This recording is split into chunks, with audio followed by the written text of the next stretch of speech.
Hello viewers, welcome back to our channel Maths Zone with VP. I am Sanjeev Kumar.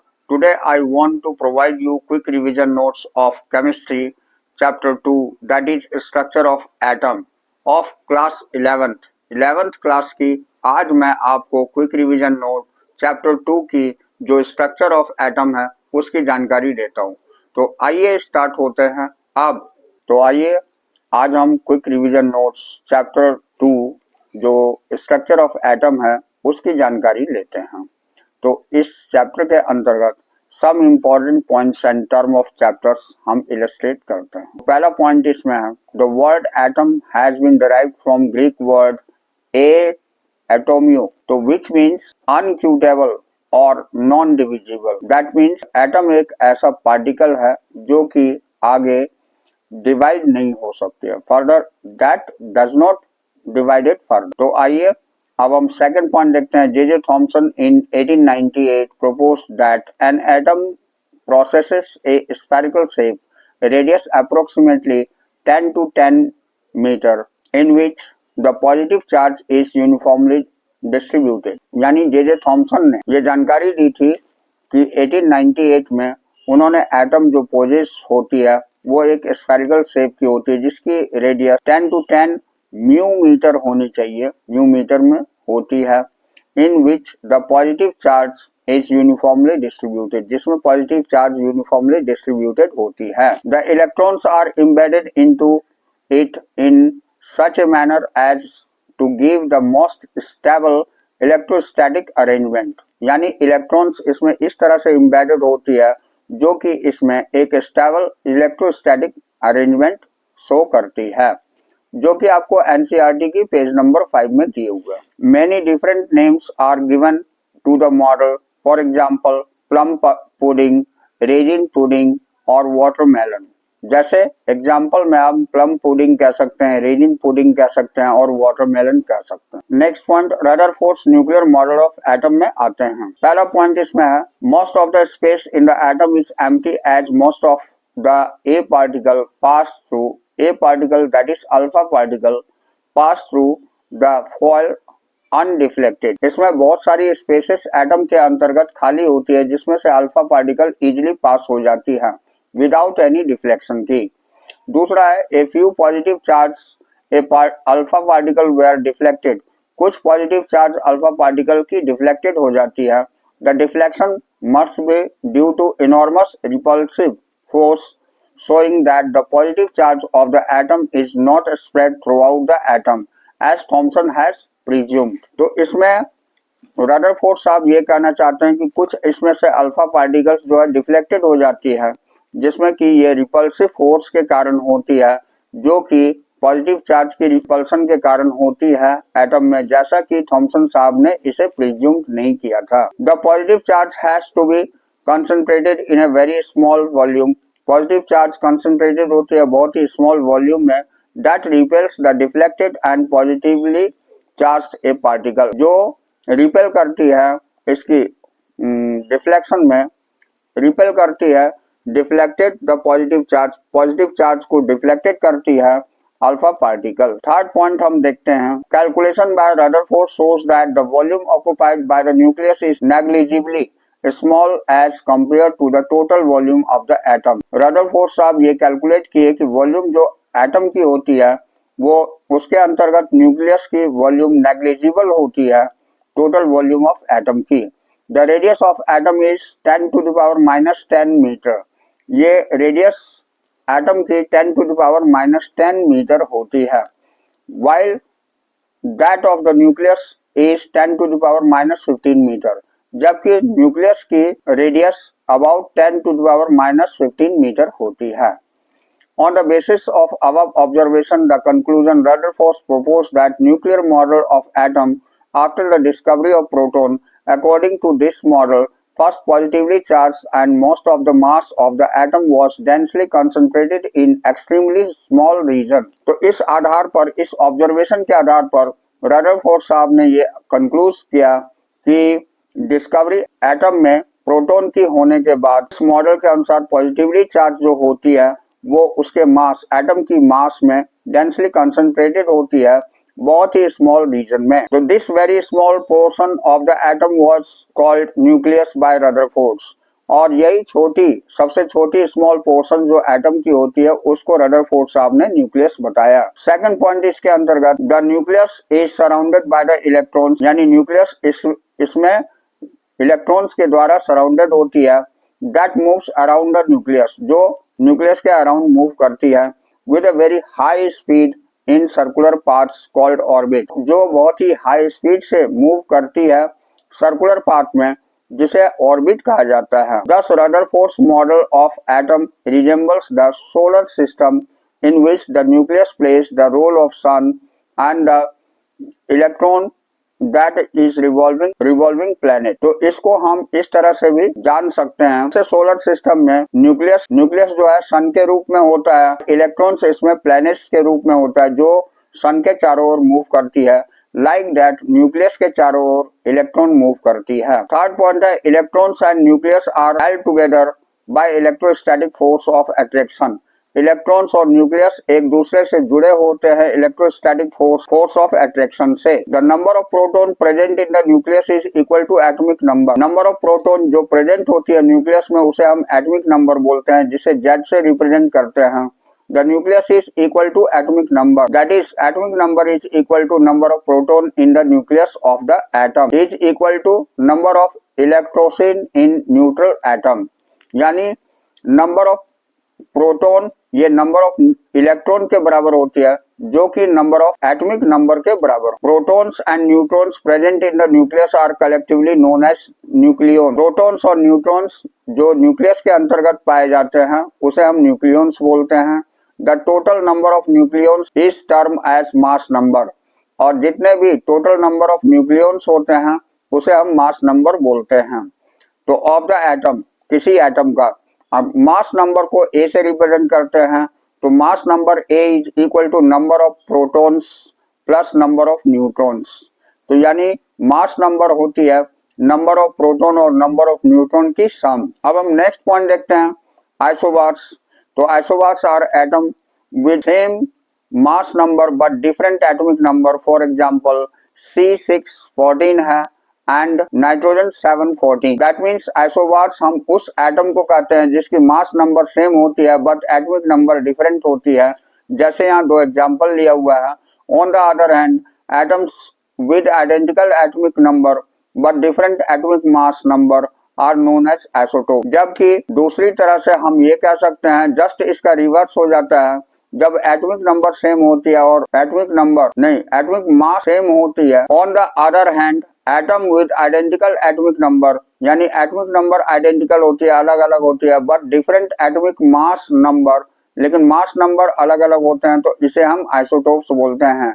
जैसे यहाँ C614 है और C613 है, तो यहाँ मास नंबर डिफरेंट है और एटॉमिक नंबर सेम है। ये C612 में भी दिखाई गई है, यहाँ तीनों आइसोटोप। इसी तरह क्लोरीन के दो आइसोटोप्स हैं, जिसमें आपको 35 और 37 ये मास नंबर दिखाए गए हैं क्लोरीन की, जबकि एटॉमिक नंबर क्लोरीन की 17 होती है। अब next point, drawbacks of Rutherford's model हम देखते हैं। That is very important. तो आइए इसे हम देखते हैं। तो according to the electromagnetic theory of Maxwell, charge particles when accelerated should emit the electromagnetic radiation. तो मैक्सवेल के इलेक्ट्रोमैग्नेटिक थ्योरी के अनुसार जो चार्ज पार्टिकल होते हैं वो एक्सेलरेट होते हैं और इमिट करते हैं इलेक्ट्रोमैग्नेटिक रेडिएशन को। This feature does not exist for planets. ये प्लैनेट में ये फीचर नहीं देखे जाते हैं, सिंस दे आर अनचार्ज, इसलिए ये अनचार्ज होते हैं। Therefore an electron in A orbit will emit radiations. इसलिए इलेक्ट्रॉन जो है ऑर्बिट में वो रेडिएशन इमिट करती है। The energy carried by radiation comes from electronic motion. और ये एनर्जी कैरिड आउट होती है रेडिएशन की जो इलेक्ट्रॉनिक मोशन से होती है। The orbit will thus continue to shrink. इसलिए ऑर्बिट श्रिंक करती है। Calculation shows that it should take an electron only 10 to the power 8 s to spiral into the nucleus. देखा जा सकता है कि electron 10 to the power 8 s से ये स्पाइरल न्यूक्लियस में होती है। But this does not happen, लेकिन ऐसा नहीं होता है। Thus the Rutherford model cannot explain the stability of an atom. इसलिए रदरफोर्ड साहब ने ये मॉडल एक्सप्लेन नहीं किया जो कि एटम की स्टेबिलिटी से रिलेटेड थी. The frequency v, wavelength lambda and velocity of light c are related by the equation 2.5. यहाँ c equal to v lambda होती है. तो the other commonly used quantity specially in spectroscopy is the wave number v. It is defined as the number of wavelength per unit length. So its unit of reciprocal of the wavelength unit, that is meter per meter.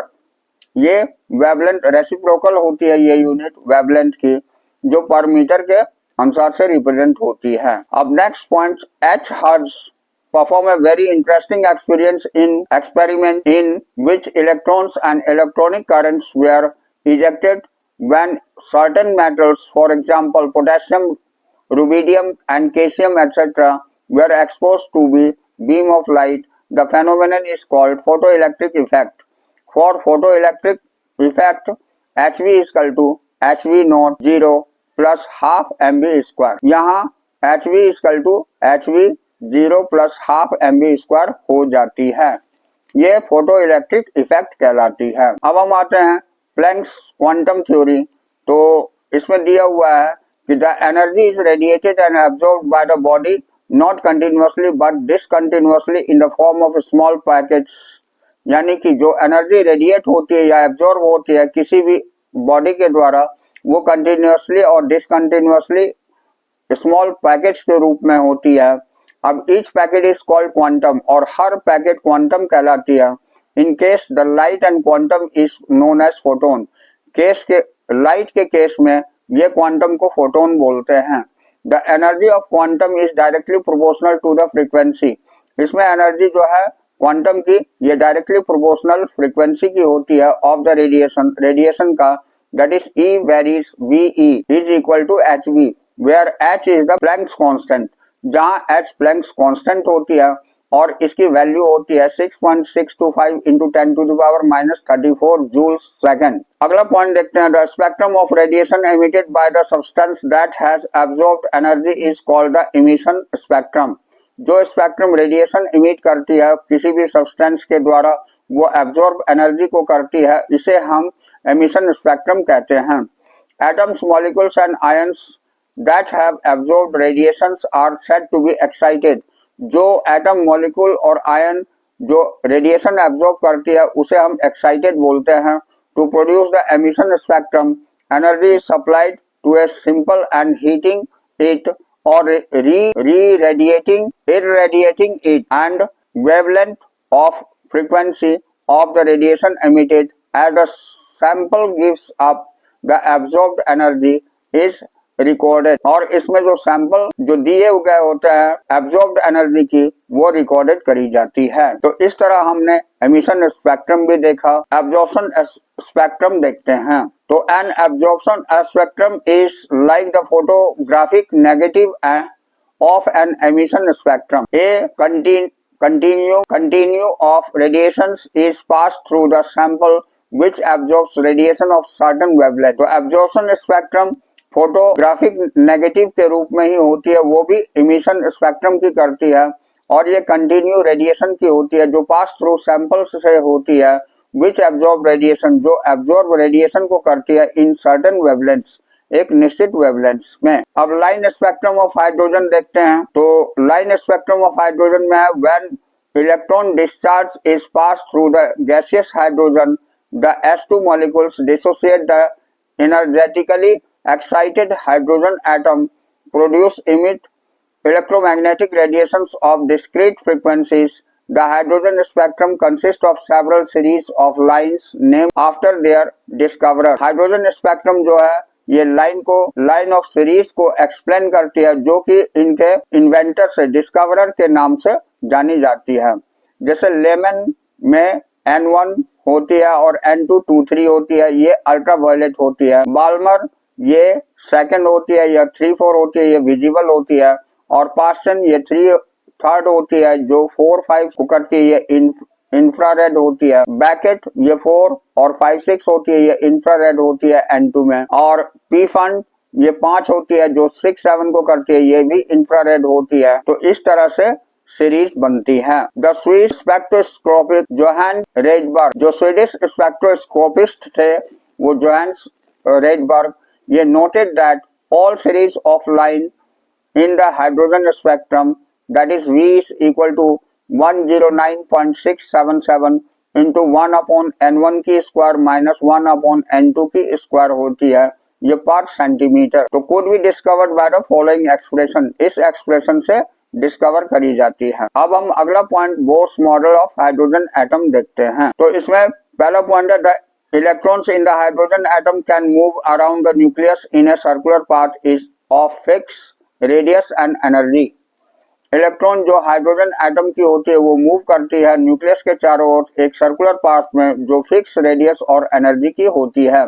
This path are called orbit, इस path को ही हम orbit कहते हैं। Stationary state are allowed energy states, this orbits are arranged concentrically around the nucleus. ये orbit जो है nucleus के अराउंड एक कॉन्सेंट्रिकली अरेंजमेंट होती है। Next point, electron can move only in those orbits for which it's angular momentum is integral multiple of h/2π। तो that is why only certain fixed orbit is allowed. The angular momentum of the electron in an given stationary state can be expressed as the equation me is equal to vr is equal to n into h/2π, where n is equal to 1 to 3 होती है। इस तरह से electron जो move करती है orbit में वो एंगुलर मोमेंटम को इंटीग्रल मल्टीपल h/2π की होती है, जिसको ये फिक्स ऑर्बिट में अलाउड होती है। तो ये एंगुलर मोमेंटम को हम इस इक्वेशन से एक्सप्लेन कर सकते हैं। अब next point, the energy of an electron in the orbit does not change with time. Energy जो इलेक्ट्रॉन की होती है किसी भी ऑर्बिट में वो टाइम के अनुसार चेंज नहीं होती है। However, the electron will move from lower stationary state to higher stationary state। जबकि इलेक्ट्रॉन मूव करती है लोअर स्टेशनरी स्टेट से हायर स्टेशनरी स्टेट में। When required amount of energy is absorbed, जब required amount of energy absorb होती है by the electron और energy is emitted, और एनर्जी एमिटेड होती है when electrons move from higher stationary states to lower stationary states में।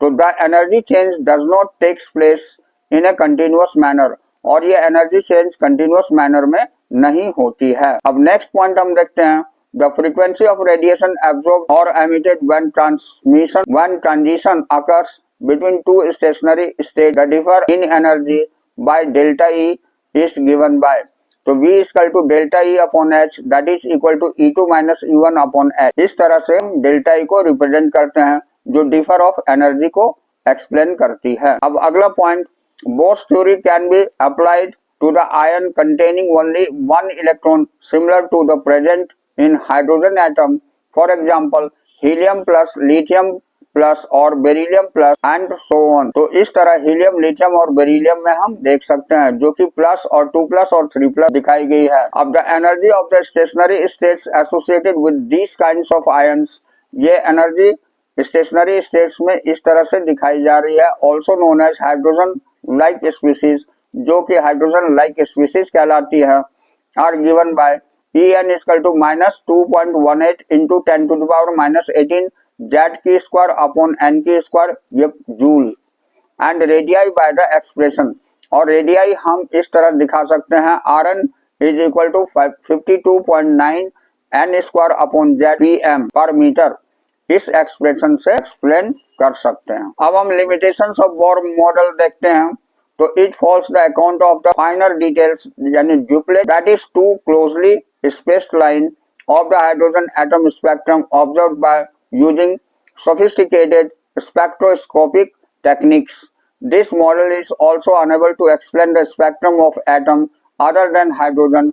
For example, helium atom which possess only 2 electrons. Further, Bohr's model was also unable to explain the splitting of spectral lines in the presence of magnetic field, that is Zeeman effect, or the effect electric field जो Stark effect है।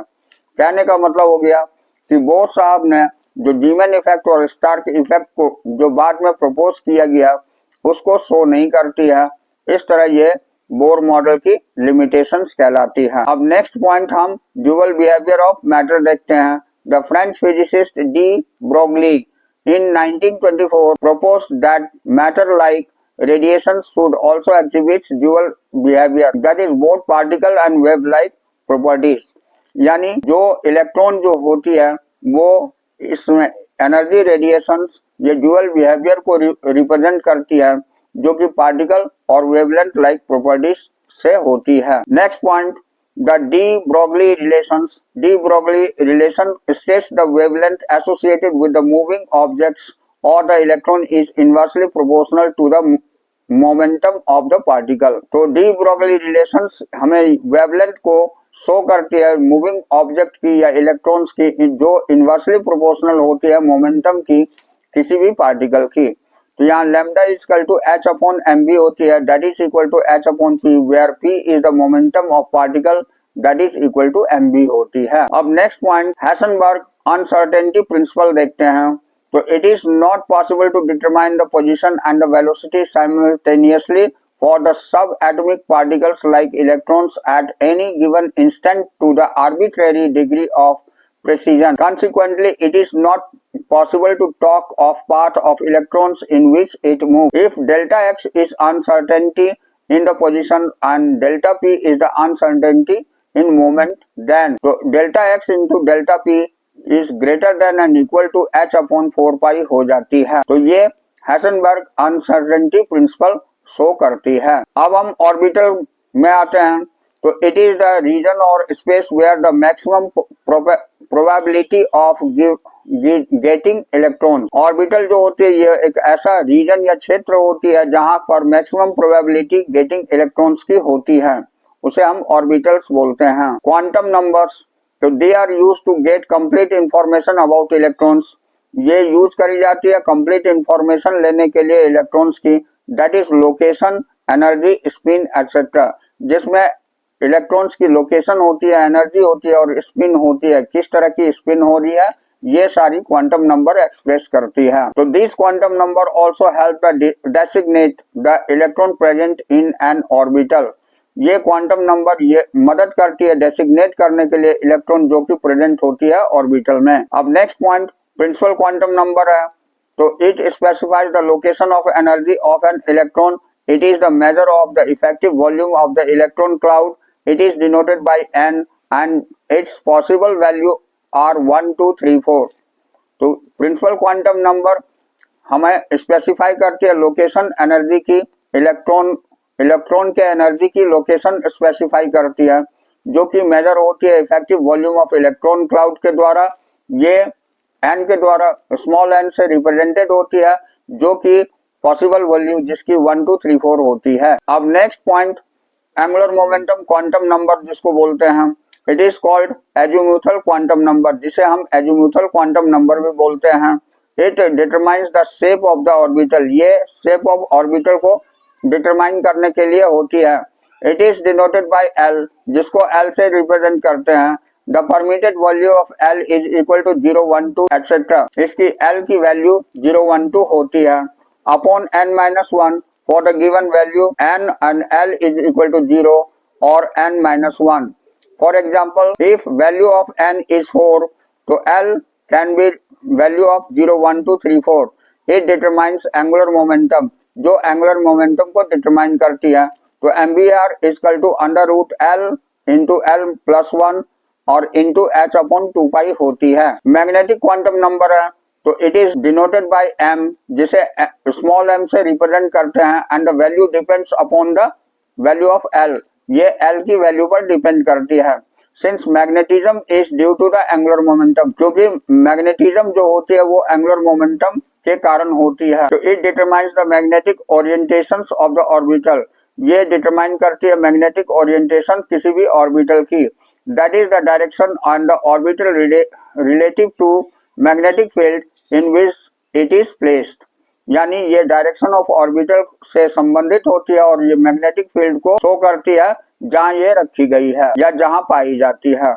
It permits value are -L to +L, इसमें -L से +L तक value होती है, including zero, जिसमें zero पाई जाती है। For example where L is equal to 1 and M is equal to -1, 0 और +1, it has the total number of value equal to 2L + 1। अब हम चौथा देखते हैं, spin quantum number indicates the directions in which electrons revolve.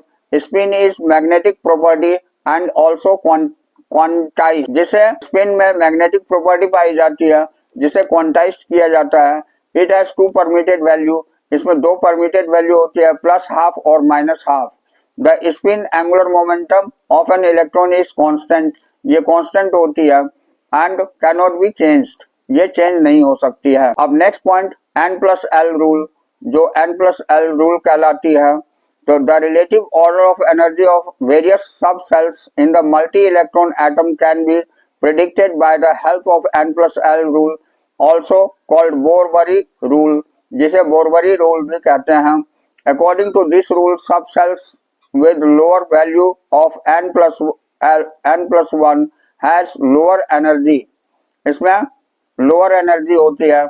In case of सब cells has equal value, जिसकी value equal होती है N+1, the सब cell with lower value of N has lower energy, जिसकी वैल्यू लोअर वैल्यू होती है N की, lower energy को शो करती है। तो अब नेक्स्ट पॉइंट देखते हैं, Pauli's exclusion principle. No two electrons in an atom can have all the four quantum numbers same. It can be also stated as the orbital can be maximum 2 electrons and they must be the opposite spin quantum number. कहने का मतलब हो गया दो electrons जो किसी भी atom की जिसमें चारों क्वांटम नंबर सेम नहीं हो सकती।